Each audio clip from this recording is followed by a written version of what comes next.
welcome to Legally Speaking with me, Tarun Nangia. Today, we are going to discuss the very important issue of faceless tax assessment and its impact. Are there any problems that are, in a sense, arising out of this mode of tax assessment? And I have an eminent panel to discuss this issue with me. I have with me S. Ravi.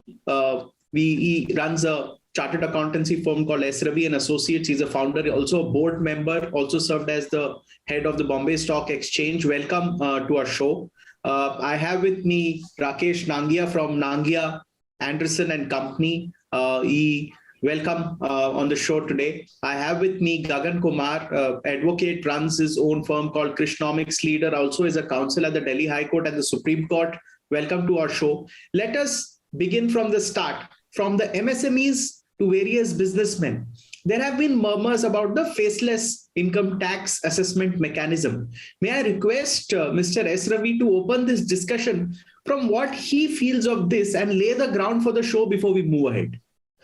So first, good afternoon to everybody. The intent of the government for introducing faceless is good, but the ground reality after it being introduced is very different, especially after the COVID first and second wave, and also because the working capital is stuck where you make appeals and the faceless is taking more than the normal time.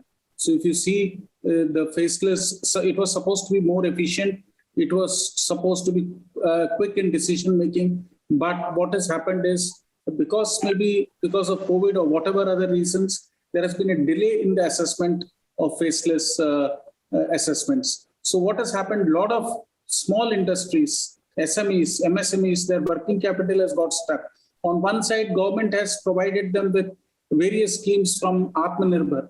On the other side, their working capital is stuck in terms of making 20% deposit for faceless. So I think these are the first initial reaction that I have. And the time taken for the assessment is huge. And I think that is a challenge which the small and medium companies are facing. And the time taken has to be reduced. And not only reduced, I think this has to be addressed once for all. This problem has to be addressed once for all is what Mr. Ravi is saying. I'll go to Rakesh Nangia at this point for his view as an opening comment on this issue of faceless tax assessment. So if you see as an overall scheme of faceless is concerned, I think it was a very big paradigm shift in the way the conventional and traditional assessments used to go on. The intention was indeed very noble, actually. And I can say it was very noble, it was very laudable. And Tarun, you'll be surprised that 99% around assessments have moved to faceless in the country. Now, last year was the first year when the faceless ended. Prior to that, we had an e-assessment, so you knew who was your officer. In faceless, you move to the direction where you do not know who is your assessing officer. You'll be surprised. India is the first country or the only country in the world where you have a faceless scheme. Faceless in the sense you do not know who your officer is. Worldwide, there are e-assessment, but you know who your officer is. So you see basically what is the intent. Intent was very noble. Intent was to see that there is no interaction between the SSC and the tax office and the proceedings should go on smoothly. So when you cover 99% of the, more than 99% of the country, basically SSC used to be under the faceless scheme, basically, and being the first year, totally IT driven, there were a lot of challenges. A lot of time the process could not be adhered to. The people on the other side, faceless assessing officer, they didn't follow the process which was enshrined in the law. And hence there was a lot of open issues at the first year is concerned. But I think what is more important to see the overall balancing needs to be done. Was the intent good? Where are we heading for that? What are the challenges that we face? Are we going to see that it should not happen in the future? I think this is something very relevant and important for us actually. Thanks for that opening comment. I'll go to Mr. Gagan Kumar. Now, unlike my earlier panelists, you have a background in accountancy as you're a chartered accountant turned lawyer, but primarily you practice as an advocate. So from the legal point of view, could you share with us certain problems and that arise out of faceless tax assessment? Thanks, Tarun. See, in the age of artificial intelligence and where technologies are part of our life, everyday life, it is nothing but imperative for government to use technology as a delivery mechanism for public services. Now, the tax collection and tax assessment, to my mind, is one of the predominant public service. The major advantage of these technology-driven public services is that there is a transparency. The opaqueness of the system is taken care of. To a certain degree, mapping of accountability is also there. Not only it helps in achieving the ease of doing business, but also ensures minimal interaction with the authorities. Now, obviously, having said that, these are the advantages. Now, what are the challenges which one were to face in delivering these public services through a technological platform? First and foremost challenge has been the issue of data privacy, which again, being a technological aspect, can be addressed through technological development. So that's not much of the challenge. The major challenge which is there is the principle of natural justice, or rather the adherence to the principle of natural justice. Now, in a faceless assessment system, you do not know who the officer you are dealing with.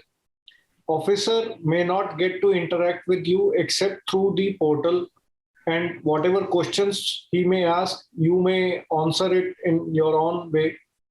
Now, how it is understood by him, that is entirely left to his discretion. Although there is a provision that in case the taxpayer demands, he should be given an opportunity of being heard. But this being the first year, and we have been witnessing this in various writ petitions, which we also filed in several courts. But this was one factor which was missing in the current scheme, and to which Mr. Ravi also averred to, that it is not yielding the result which was sought for. So the idea was that there would be zero interaction, the opaqueness of the system would go, and somewhere the benefit of demonetization, that the black money which was flushed out of the system will not be generated again.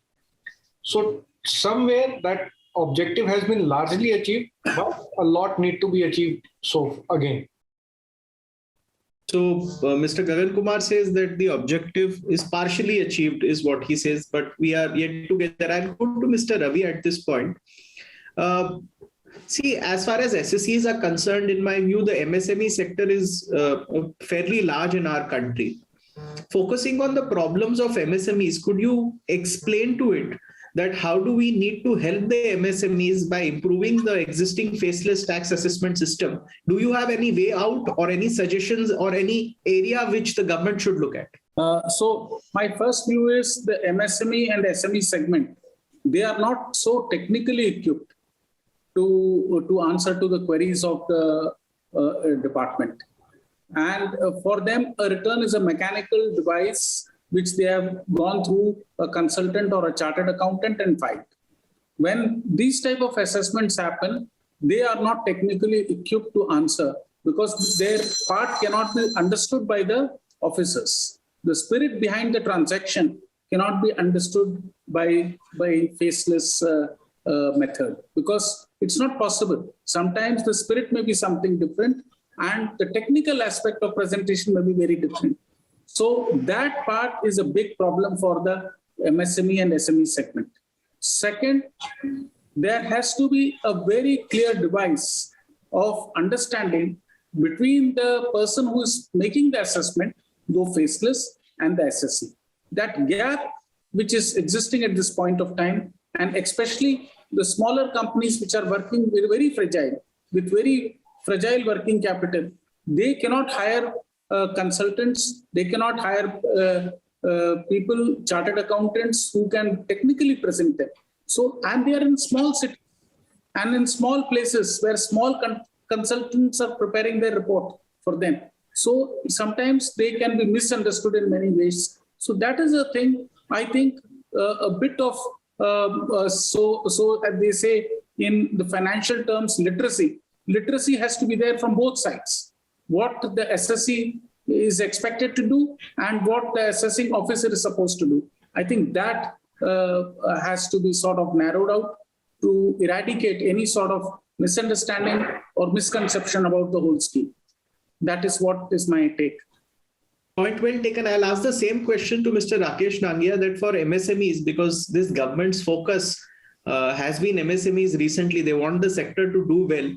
Tax is a very important element, and we see that there have been disputes. What are your suggestions? The basic advice, if you see the entire income tax structure, there is nothing law which has been made a special. SME assessments will be different than the normal assessments. There's nothing in the law like that.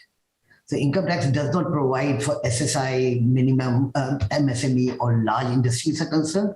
They generally go on the basis of the income criteria. So, but at the same time, the good part is this: if your income is less, basically, then you have a less intricate forms, comparatively less disclosure to be made. And generally, MSME may be definitely falling into that sector is concerned. But rightly said, like Mr. Ravi said, very rightly said it, their MSME sector per se are not to that extent tax savvy, basically, to go into the whole juggernaut of the faceless assessment is concerned.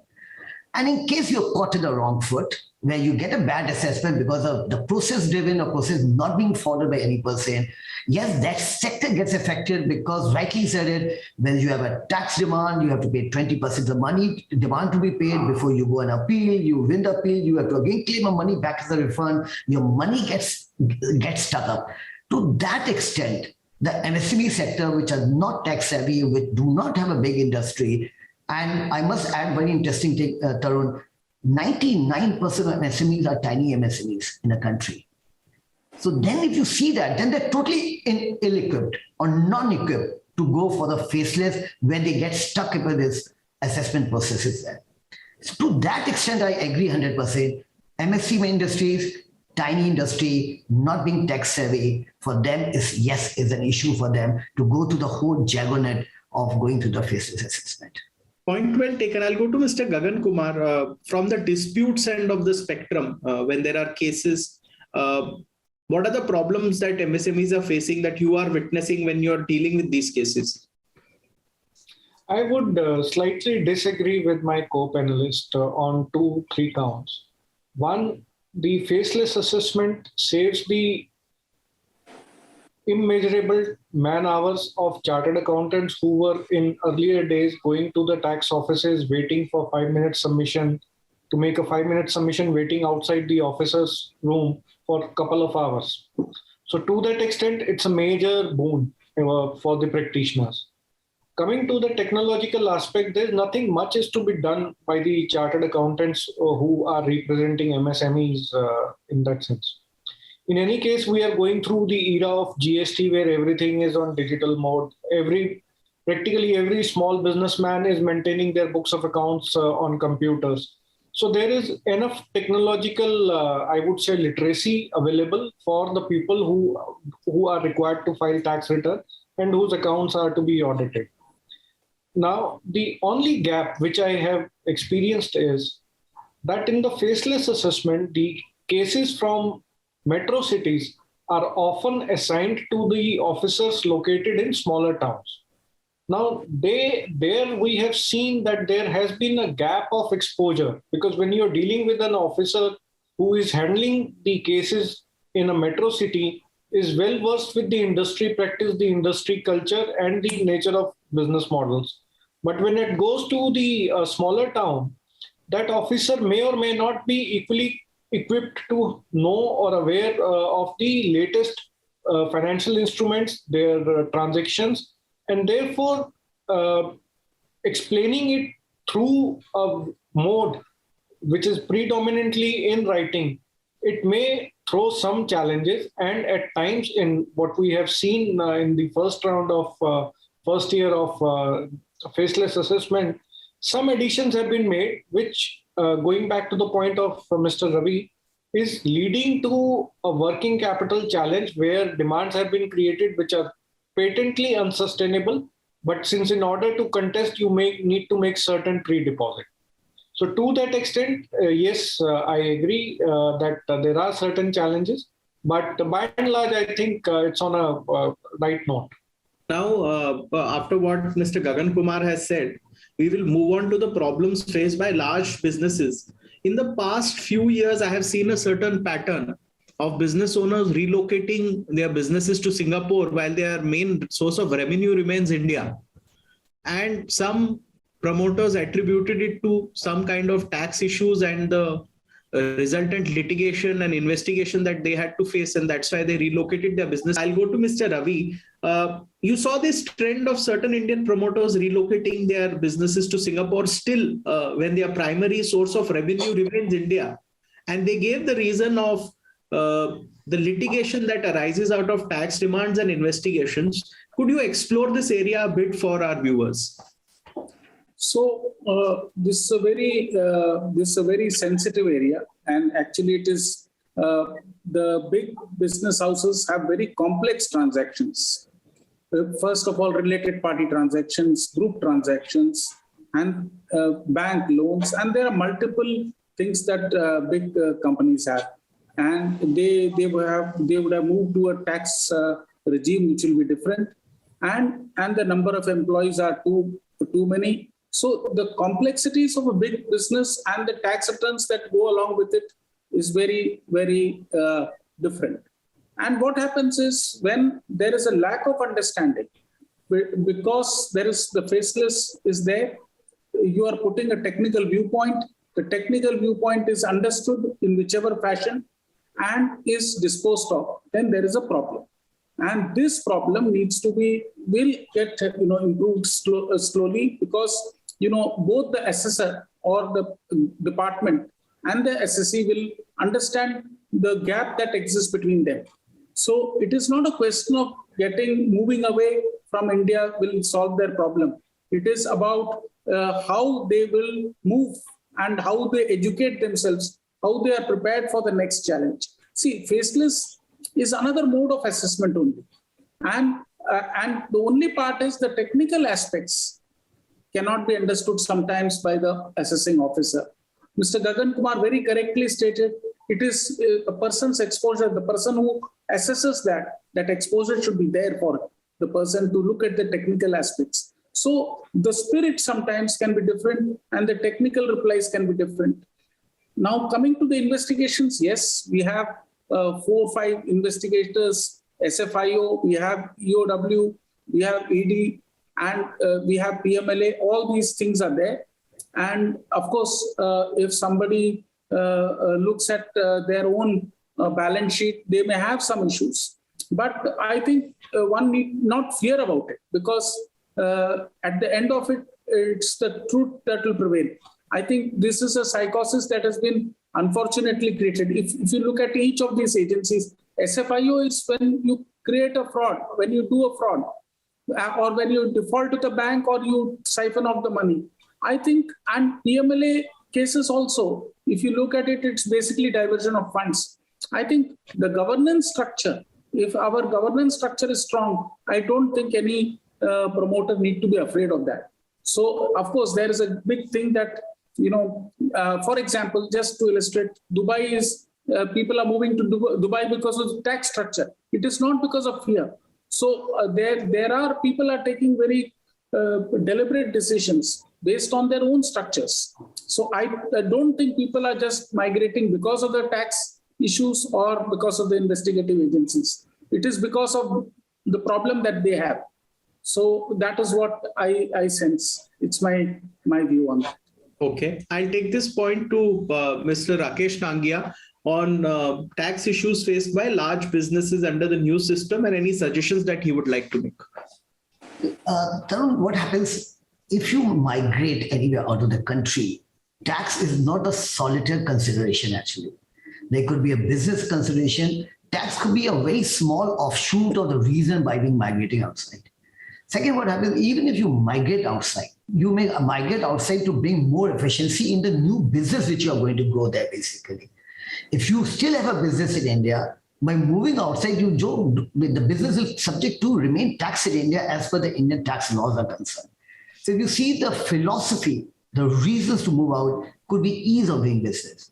could be growing the business, could be maybe basically the tax structure maybe in a new business may be much more friendlier to do that. The tax rate may be lower there outside the country also. And even when you're doing globally business, that could be the gateway for that.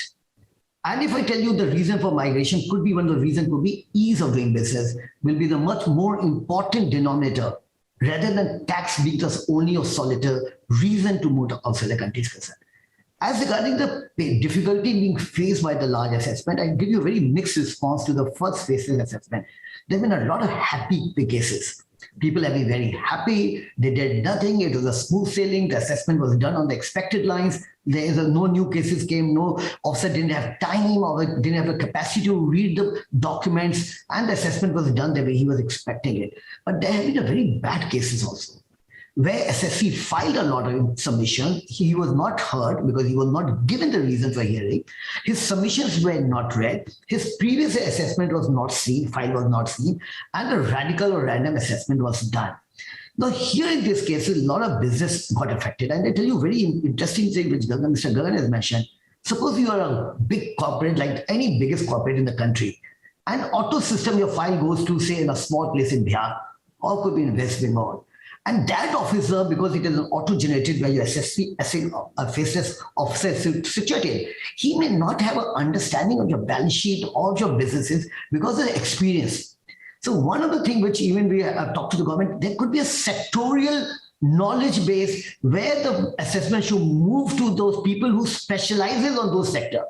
Then there'll be a qualitative assessment also. It will be a win-win situation by the government and by the SSC both. So this is one of the reasons of negative from Faceless point of view, but there's a beautiful experience. A lot of people have been very, very happy. I can tell you, a lot of people have been very, very bad. And I can only tell you being the first year, that is a benefit that government gets it. But we believe and we are very hopeful as the time will go, this will become a boon, not the bane ultimately. And again, I repeated the time that we used to waste to go to the tax office. And at times we used to wait for 4 hours in fractious visit, time wastage. It was enormous, enormous pain. See the relief you got in the COVID time. We were doing all the work sitting in the office on the Faceless scheme, basically. No visits to the tax office. That's my summary. So there are benefits, but improvements are needed is what Mr. Rakesh Nangia has said. Mr. Gagan Kumar, now, because there are disputes, there are going to be cases. Could you take us through the trajectory of what kind of disputes can we expect coming out of the current system in the coming year or so? So the biggest nature of dispute which we have come across is the denial of opportunity of being heard. And as the example was given by Mr. Nangia, that submissions were not considered. So this has been the major challenge. Now, obviously, this is followed up by another aspect, which is the faceless appeal system. So now even the first appeal would be conducted in a faceless manner. The lesson which apparently has been learned and which has been incorporated into the faceless appeal scheme is that here it would be a video conferencing hearing, but only in a case where the taxpayer or the appellant would feel the need for it. So in that sense, yes, whatever lacuna was there in the existing system has been addressed. But I would like to briefly touch upon your other issue of migrating businesses to the countries outside India. If we really dig into the reason of it, you would see that invariably most of the developing countries are welfare economies. And because of the populist governments, they often end up giving a lot of freebies or involving populist measures. So that lead to deficit budgeting. Therefore, invariably, tax authorities are often assigned to collect the tax. If you would recall, there was a circular also issued a few years back, which was ultimately struck down by the High Court and the CBDT withdrew it, where the promotions were based on the tax collection, not on the basis of whether the tax was legitimately payable or not. Now, whenever there would be an aggressive tax policy, that would be followed by aggressive tax planning, including shifting the basis to countries which are having lower tax jurisdiction. Although we have covered a lot of area on that by way of amending tax laws, introducing concept of place of effective management, etc. But to my mind, the root cause of it is having huge deficit economy with a lot of populist measures which do not yield to either the welfare of the public or in the long run does not contribute to the economy in that sense. Point well taken. I'll go for my closing comment to Mr. Ravi. We're going to revisit this issue again next month because this faceless tax assessment till it improves will be an ongoing issue. There'll be feedbacks that we'll get every month from various businesses, which we'll try to incorporate in the future show. Could you give a ending comment for today's show on where do you see us going with this new system? This system will prevail. It improve, and both the government of India and finance ministry and the professionals and also the SSEs will be more equipped in terms of handling it. And I think we are going to move in a year or two into all these sort of bugs which are there will all be eradicated. That's how I see it. And last but not the least, the opportunity which we were mentioning, Mr. Nangia mentioned, Mr. Gagan mentioned, that is the key to the success. Because if an SSE is not happy and if he wants to address his issues, I think there should be a forum and an opportunity that should be given to them. Basically, the takeaway, Mr. Nangia had to say something before A small thing, very interesting thing I want to tell you. We must remember, Tarun, only the assessment have become faceless. The entire ecosystem is still, you need to go to the tax office today. You have to claim a refund so many times. You have to do your rectifications. You have to do that. You have to give an effect to the appeal orders are concerned. There's so much a trail of the documents which are the historical record. For every those things, you still have to go to the tax office. In the entire ecosystem, only the assessment have become faceless. Rest, still you need to visit the tax office, and that is substantial part of the work where you still every day have to go to the tax office. Point well taken, and a system to address any interaction that the SSE wants is what is also coming out of this discussion, that there is a need for that avenue. Maybe we'll address this issue in our next show where we will take it on from the feedbacks given. But I would like to thank Mr. Ravi, Mr. Rakesh Nangia, and Mr. Gagan Kumar for sparing time and joining us on this very relevant issue for today's India. Thank you so much for joining us. Thank you so much, Tarun. Thank you, everybody. Thank you.